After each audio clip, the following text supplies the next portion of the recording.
خود ہی فریق ہوتی ہے، کیونکہ آئینی درخواستیں حکومت اور وفاق کے خلاف دائر کی جاتی ہیں، تو اس وفاق اور حکومت کو اس آئینی ترمیم کے تحت یہ اختیار دیا گیا ہے کہ وہ اپنی مرضی کے بینچز جو ہیں وہ تشکیل دیں، یعنی کہ اپنی مرضی کے ججوں کے ساتھ، اور ایسے معاملات پر کہ جس میں خود حکومت یا وفاق جو ہے وہ فریق ہو۔ ایسا کرنے سے جو ایک عالمی طور پہ تسلیم شدہ جو اصول ہیں کہ انصاف نہ صرف ہونا چاہیے بلکہ ہوتا دکھنا بھی چاہیے، اس اصول کو بھی نظر انداز کیا گیا ہے۔ اور درخواست گزار کے وکلاء نے یہ بھی دلیل دی ہے کہ جو پارلیمنٹیرینز ہیں، جو اراکین پارلیمنٹ ہیں، انہوں نے عدلیہ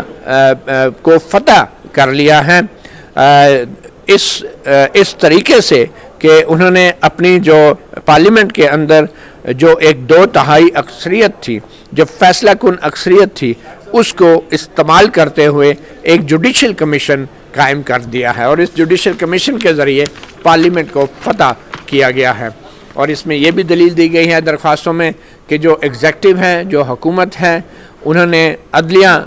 پر کنٹرول حاصل کر لیا ہے اس طرح کی ترمیم کے ذریعے اپنی مرضی اور اپنی دانش کے مطابق۔ اور پھر یہ بھی کہا گیا ہے کہ جو بھی فریق ہے کسی بھی مقدمے میں، اس کو اس بات کی اجازت نہیں دی جا سکتی کہ وہ فریق عدلیہ کے جو اراکین ہیں، جو ججز ہیں، ان کی کارکردگی کو جانچے تاکہ اس کی بنیاد پہ وہ عدلیہ کو ڈرا دھمکا سکے اور مستقبل میں اپنی مرضی کے بینچز بنا سکے۔ ایسا ہوا تو پھر عدلیہ جو ہے وہ ایک ماتحت ادارہ بن جائے گی۔ اس پہ چیف جسٹس محمد شفیع صدیقی نے اپنا جو ایک آبزرویشن دی ہے، وہ یہ کہہ رہے ہیں کہ ہمیں اس بات کا اندازہ ہے کہ جو آئین کا آرٹیکل 239 5 اور 6 ہے، وہ آئینی ترامیم یا آئین کی شکوں کے حوالے سے ہائی کورٹوں کی جو دائرہ اختیار ہے اس کو محدود کرتا ہے، مگر تاہم اسی آرٹیکل 239 میں یہ بھی واضح کیا گیا ہے کہ جو عدالتوں کا دائرہ کار آئینی ترامیم کے حوالے سے محدود کیا گیا ہے، وہ دائرہ کار جو ہے اس حد تک محدود نہیں کیا جا سکتا کہ آئین کے اندر جو بنیادی انسانی حقوق دیے گئے ہیں وہ متاثر ہو سکیں اور عدلیہ جو ہے اس معاملے میں کچھ نہ کر سکے۔ پھر یہ بھی درخواست کا حوالہ دیتے ہوئے سندھ ہائی کورٹ کے چیف جسٹس نے کہا ہے کہ جو انڈیویجولز ہیں وہ میٹر نہیں کرتے، مگر جو حکومت کی مداخلت ہے عدلیہ کی آزادی میں وہ ایک بڑا مسئلہ ہے۔ اور درخواست میں یہ بھی دعویٰ کیا گیا ہے کہ عدلیہ کی جو آزادی ہے وہ ایک بنیادی انسانی حق ہے جو خطرے میں ہے، اور یہ جو آرٹیکل 10A ہے، جو منصفانہ ٹرائل کا جو اصول جو ہے متعارف کرایا گیا تھا 18ویں ترمیم میں، یہ اس کی بھی منافی ہیں۔ اور آئین کا جو آغاز ہے، ابتدائیہ ہے، پریمبل، اس میں بھی فنڈامنٹل رائٹس کو تحفظ دینے کی بات کی گئی ہے، اور ڈسٹرکٹ بار ایسوسیشن راولپنڈی کے کیس میں واضح طور پہ ایک نظام دیا گیا تھا کہ کیسے بنیادی انسانی حقوق کو تحفظ کیا جائے گا، جو آئینی حدود متعین ہیں دائرہ اختیار کے حوالے سے، ان آئینی حدود کے اندر رہتے ہوئے۔ اور یہ تمام جو نکتے ہیں، یہ تمام جو سوالات ہیں، یہ قابل غور ہیں، توجہ طلب ہیں، اور اس لیے 26ویں آئینی ترمیم کے خلاف جو درخواستیں آئی ہیں اس کے اوپر ہم اٹارنی جنرل فار پاکستان کو نوٹس جاری کر رہے ہیں، اور دیگر جو فریقین ہیں ان سب کو بھی نوٹس جاری کر رہے ہیں، اور سندھ کے ایڈوکیٹ جنرل سندھ جو ہے ان کو بھی نوٹس جاری کر رہے ہیں کہ 2 ہفتے کے اندر اس معاملے کو ہم دیکھیں گے۔ تو اب 2 ہفتے کے اندر یہ معاملہ لگے گا۔ اسی والے سے ہم بات کریں گے۔ ہمارے ساتھ موجود ہیں سابق اٹارنی جنرل شاہ خاور صاحب۔ شاہ خاور صاحب، یہ بڑی ہی ایک دلچسپ صورتحال ہے، ہائی کورٹوں میں ابھی تک آئینی بینچ نہیں بن سکتے کیونکہ جب تک صوبائی اسمبلیاں اس حوالے سے کوئی قرارداد منظور نہ کریں۔ اب ہائی کورٹوں میں آئینی ترمیم کا چیلنج ہونا، ماضی میں بھی تو یہ آئینی ترمیم چیلنج ہوتی رہی ہے، جیسے ہم نے دیکھا تھا 8ویں ترمیم چیلنج ہوئی تھی، اور پھر 8ویں ترمیم سندھ ہائی کورٹ میں فیصلہ ہوا، اور پھر اس کے بعد سپریم کورٹ میں وہ اپیل آئی 8ویں ترمیم کے حوالے سے۔ تو آپ کے خیال میں یہ جو ہائی کورٹ میں اب یہ آئینی ترمیم چیلنج ہوئی ہے، یہ کتنا اسٹرانگ کیس ہے درخواست گزاروں کا 26ویں آئینی ترمیم کے خلاف؟ دیکھیں یہ اسٹرانگ جتنا ہے یا نہیں ہے اس کو تو بعد میں دیکھا جائے گا، لیکن اہم ضرور ہے۔ اس کی وجہ یہ ہے کہ یہ غالباً 26ویں آئینی ترمیم کے بعد پہلی ہائی کورٹ ہے جس میں ایسی پٹیشن آئی جس میں انہوں نے ان آئین کی کچھ پروویژنس کو چیلنج کیا ہے کہ وہ انکنسسٹنٹ ہیں ود دا فنڈامنٹل رائٹس۔ تو اس کے بارے میں ایک بڑا مفصل آرڈر ابھی آپ نے پڑھا بھی، اور گو کہ وہ جو آرڈر ہے اس میں جو درخواست گزار ہیں ان کی جو معروضات ہیں وہ زیادہ ہیں، لیکن انہوں نے وہ جو پوائنٹس اٹھائے ہیں وہ اس پہ انہوں نے ایک ڈسٹرکٹ بار ایسوسیشن راولپنڈی کا جو سپریم کورٹ کا کیس ہے اس کا بھی حوالہ دیا ہے، اور اس کو جو ہے جو انہوں نے کہا کہ یہ جو نکات پیش کیے گئے ہیں یہ غور طلب ہے، تو وہ اس کا انہوں نے پھر جسٹیفیکیشن بھی دی کہ کیوں غور طلب ہیں۔ تو وہ جو ان کی کنٹینشنز ہیں وہ ساری ریپروڈیوس کی۔ بڑا امپورٹنٹ ہے یہ، کیونکہ آئینی ترامیم کے بارے میں جو چیلنج ہے یا ان کی کسی پروویژنس کے بارے میں یا آرٹیکلس کے بارے میں، اس پہ اٹارنی جنرل کو آرڈر 37A کا نوٹس دینا ایک بڑا سیریس میں سمجھتا ہوں، اور وہ بھی ایڈوکیٹ جنرل کو بھی 27A کا۔ تو اب دیکھنا یہ ہے کہ اب اس میں ابھی آپ نے بھی فرمایا اور آرڈر میں بھی ہے کہ 15 دن کے اندر اندر جو ہے وہ انہوں نے اپنے جو بھی کمنٹس دینے ہیں یا اس کے بعد اس کی سماعت ہوگی۔ اس میں ایک امپورٹنٹ بات یہ ہے کہ 26ویں آئینی ترمیم کے بعد جو صوبائی ہائی کورٹس میں جو آئینی بینچز بننے تھے یا ڈویژنز بننے تھے اس کے لیے مشروط تھا، ابھی آپ نے بھی فرمایا کہ اس میں صوبائی assembly chief justice Sindh high court نے بھی کہا، بالکل کہا، اور وہ جب تک مشروط ہے کہ جب تک قرارداد نہیں ہوگی اس وقت تک بینچز نہیں بنے گے۔ اور اس کی جو انہوں نے کاگنیزنس بھی لی ہے وہ اسی لیے لی ہے کہ چونکہ اس وقت وہ ریکوائرمنٹ پوری نہیں ہوئی اور کانسٹیٹیوشنل بینچز جو ہے وہ تشکیل نہیں پائے گئے ابھی تک، تو اس لیے ہم پرانی ڈسپنسیشن میں اس کے اوپر نوٹس ایشو کر رہے ہیں۔ تو لیکن اس میں یہ بھی ہو سکتا ہے کہ 15 دن کے بعد یا اس دوران جو ہے وہ ایک ریزولوشن آ جائے صوبائی اسمبلی سندھ اسمبلی سے، اور اس کے بعد جو ہے وہ آئینی بینچز یا آئینی ڈویژن جو ہیں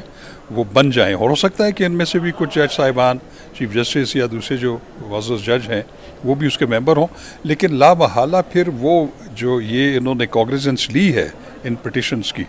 وہ پھر اگر وہ تشکیل پا جاتے ہیں آئینی بینچ تو وہ پھر 26ویں آئینی ترمیم کی روح سے وہ پھر وہاں جائے گا۔ ٹھیک ہے، اچھا یہ بتائیں کہ اب سندھ ہائی کورٹ کے اس آرڈر کے بعد اگر سندھ اسمبلی فوری طور پہ قرارداد منظور کر لے تو کانسٹیٹیوشن بینچز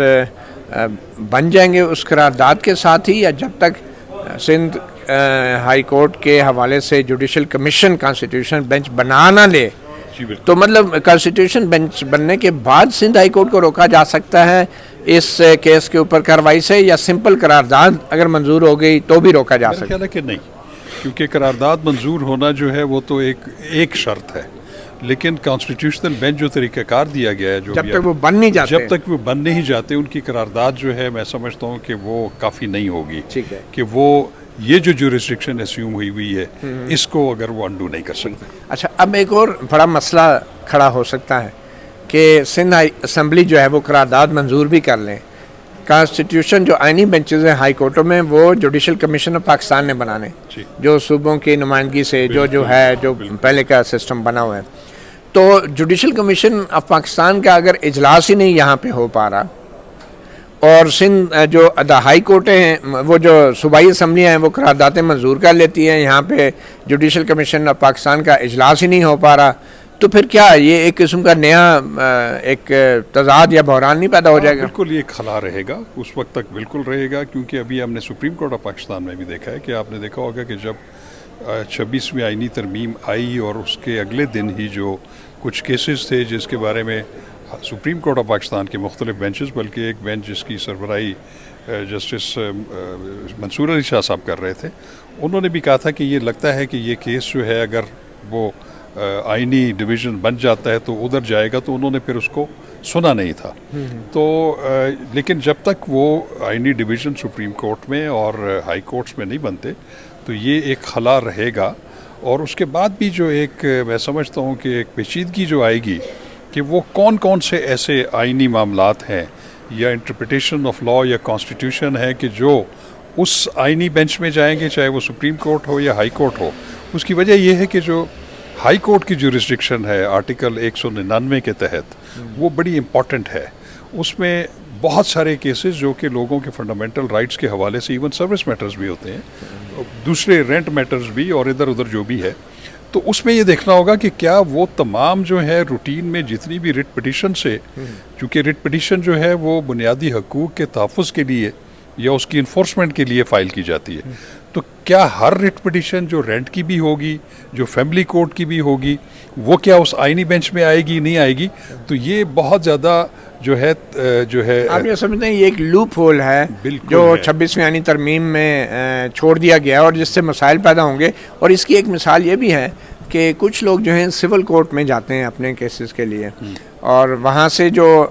کچھ میٹرز میں, جیسے رینٹ کا میٹر ہے تو رینٹ کنٹرول ایکٹ کے تحت عدالت میں جائیں گے, اس کے خلاف پھر ہائی کورٹ میں آئیں گے, اور اگر رینٹ کنٹرول سے ہوتے ہوئے ہائی کورٹ میں سے ہوتے ہوئے معاملہ سپریم کورٹ میں آتا ہے تو پھر وانی بینچ میں نہیں جائے گا. لیکن اگر ریٹ میں جا کے کوئی بندہ, یہ کہتا ہوں دیکھیں اب جیسے رینٹ میٹرز ہیں, اب رینٹ کنٹرولر کی ایک اپیل ہے, وہ ہوتی ہے ڈسٹرکٹ جج کے پاس, اگر وہ بھی خارج ہو جاتی ہے یا کسی کے حق میں نہیں ہوتی تو لوگ ریٹ میں جاتے ہیں, تو وہ ریٹ میں جاتے ہیں. ریٹ جو ہے وہ انڈر آرٹیکل 199 ہے, وہ یہ کہتا ہے کہ جب آپ کے پاس کوئی ریمیڈی نہ ہو تو فنڈامنٹل رائٹ یہ کہتا ہے کہ اس کو سنا جانا ضروری ہے, تو وہ پھر ریٹ میں سنتے ہیں. تو میں ابھی اس چیز کی نشاندہی کر رہا تھا کہ کیا وہ میٹرز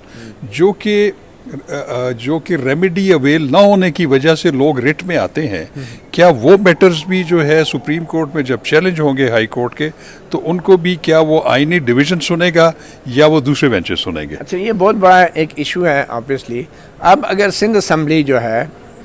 یہ سندھ ہائی کورٹ کے اس آرڈر کے بعد قرارداد منظور کر لیتی ہے, تو آپ یہ کہہ رہے ہیں کہ وہ قرارداد کافی نہیں ہے جب تک جوڈیشل کمیشن آئینی بینچ نہ بنا لے. بالکل ایسے ہی. تو اس کا مطلب تو یہ ہے کہ پھر جو سپریم کورٹ میں جسٹس منصور علی شاہ نے جو مقدمات پہ کارروائی روک دی ہے, یہ بھی غلط تھی کیونکہ آئینی بینچ کا بنے ہی نہیں ہے, آپ نے پہلے ہی وہ مقدمات پہ سماعت روک دی ہے.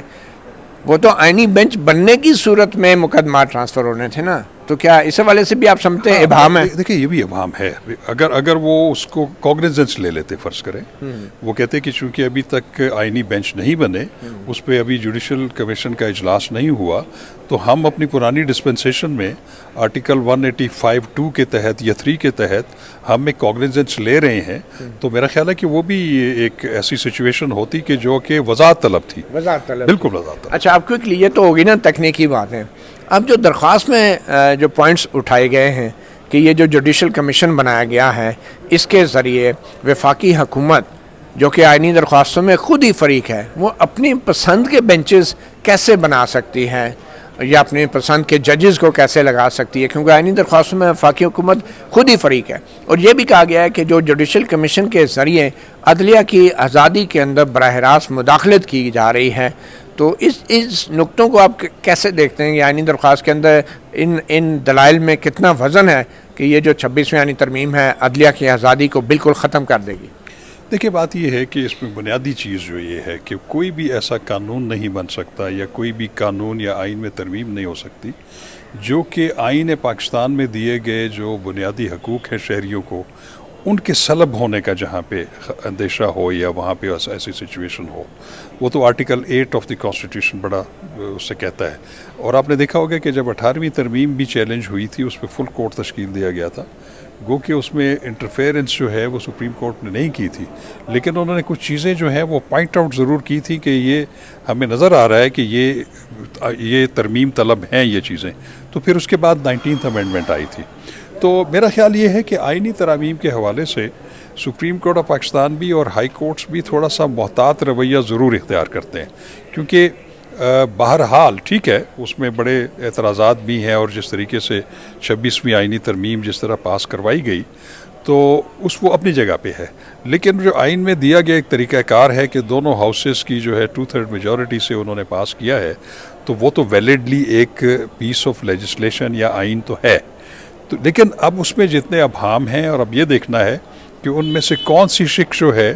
وہ آئین میں دیے گئے بنیادی حقوق سے متصادم ہے. لیکن اس کا فیصلہ میں اس میں مسائل ہیں, اس ترمیم مسائل بالکل ہیں, اور جوڈیشل کمیشن میں جس طرح سیاستدانوں کو بٹھایا گیا ہے تو اس کے حوالے سے دیکھیں میں ایک بات سمجھتا ہوں کہ میرا ذاتی خیال یہ ہے کہ جوڈیشل کمیشن میں وہ جو پارلیمانی کمیٹی تھی 175A میں جو بنائی گئی تھی پاور کیا جائے اس کو وہ تو بالکل ریڈنڈنٹ ہو گئی تھی, اس کا کوئی رول نہیں رہ گیا تھا. تو میں سمجھتا ہوں کہ participation of the parliamentarians in the judicial commission میرا خیال ہے اس میں کوئی حرج نہیں ہے کہ وہ پہلے یہ تھا کہ چونکہ اس میں زیادہ تعداد جوڈیشری سے ہوتی تھی تو ایک عام تاثر یہ تھا کہ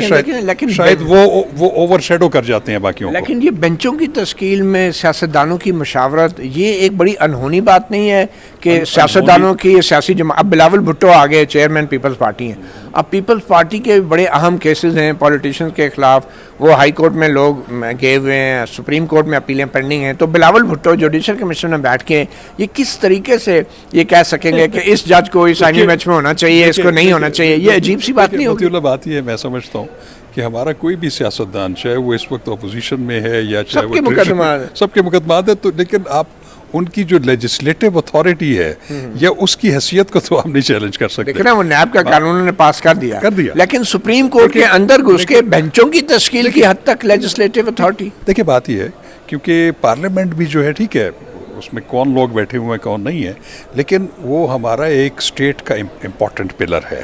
اور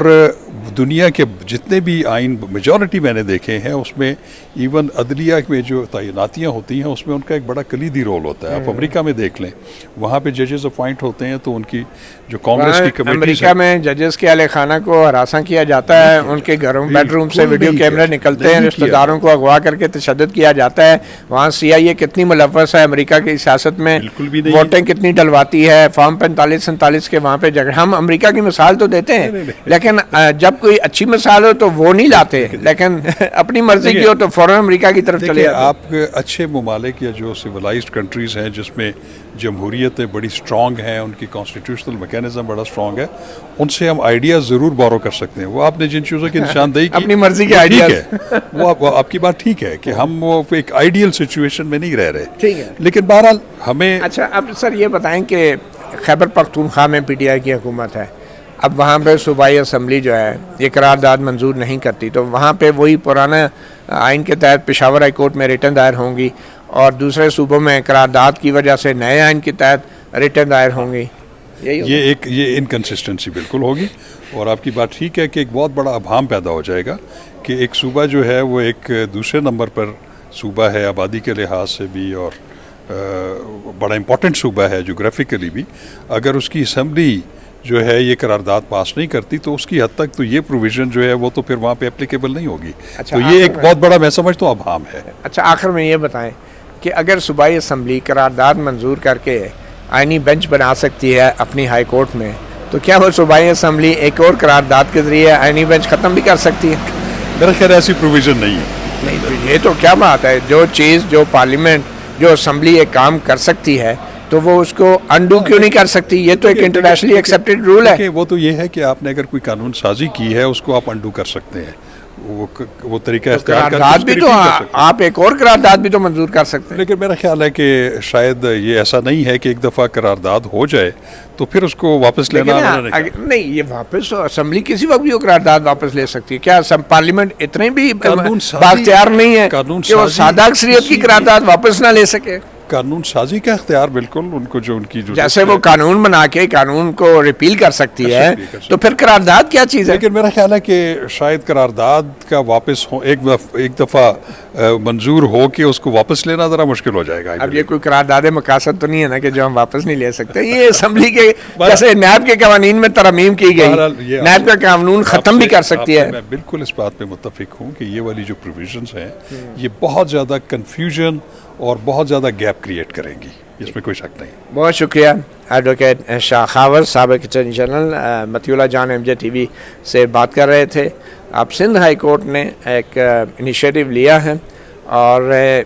جو پروسیجرل میٹرز ہیں اس کے اندر ہی بہت سارے تضادات اب سامنے آنا شروع ہو جائیں گے. لگتا یہ ہے کہ آئندہ چند دنوں کے اندر سندھ اسمبلی میں قرارداد بھی آ جائے گی, مگر جیسے کہ ایڈوکیٹ شاہ خاور نے بھی کہا کہ صرف قرارداد آنا کافی نہیں ہے. اسلام آباد میں جوڈیشل کمیشن کا اجلاس ہونا اور اس کمیشن کے اجلاس میں کے ذریعے جو ہے وہ ہائی کورٹوں میں آئینی بینچ بننا وہ ضروری ہے. ہائی کورٹوں کو اپنے پرانے طریقہ کار کے مطابق ریٹ درخواستوں کی سماعت کرنے سے روکنے کے لیے. تو 2 ہفتے کا ٹائم دیا ہے. اب دیکھیں اٹارنی جنرل کیا موقف دیتے ہیں. اور 2 ہفتے کے ٹائم کا مطلب یہ بھی ہے کہ اب سندھ اسمبلی کے لیے بھی 2 ہفتے کے اندر قرارداد منظور ہونا ضروری ہے, اور اس کے بعد جوڈیشل کمیشن آف پاکستان کا اجلاس ہونا بھی بہت ضروری ہے. اور وہ اجلاس جو ابھی تک نہیں ہوا, اس کے پس پردہ کیا محرکات ہیں, کیا معاملات ہیں, یہ بھی جاننا بڑا ضروری ہے. اب آئین کے مطابق تو ایک کورم ہے, جو اکثریت ہے جوڈیشل کمیشن آف پاکستان کی, وہ بھی جو ہے میرے خیال میں 4 یا 5 اکثریت تو نہیں, وہ لوگ بھی جوڈیشل کمیشن کا اجلاس بلا سکتے ہیں. اور اگر اب قانونی اور آئینی طور پہ اگر چیف جسٹس یا سپریم کورٹ کے 5 یا 4 ججز اگر نہیں بھی آتے, تو یہ جوڈیشل کمیشن آف پاکستان ان کی غیر حاضری میں بھی ججوں کو لگا سکتا ہے اپنی مرضی کا, اور آئینی بینچ بھی بنا سکتا ہے. تو یہ بڑی ہی ایک عجیب و غریب سچویشن ہو گئی ہے. جب تک جوڈیشل کمیشن آف پاکستان کا اب اجلاس نہیں ہوتا, اس وقت تک 26ویں آئینی ترمیم کے حوالے سے بہت سے سوالات اٹھتے رہیں گے. مطیع اللہ جان, MJ TV سے اتنا ہی. اجازت دیجیے. اللہ حافظ.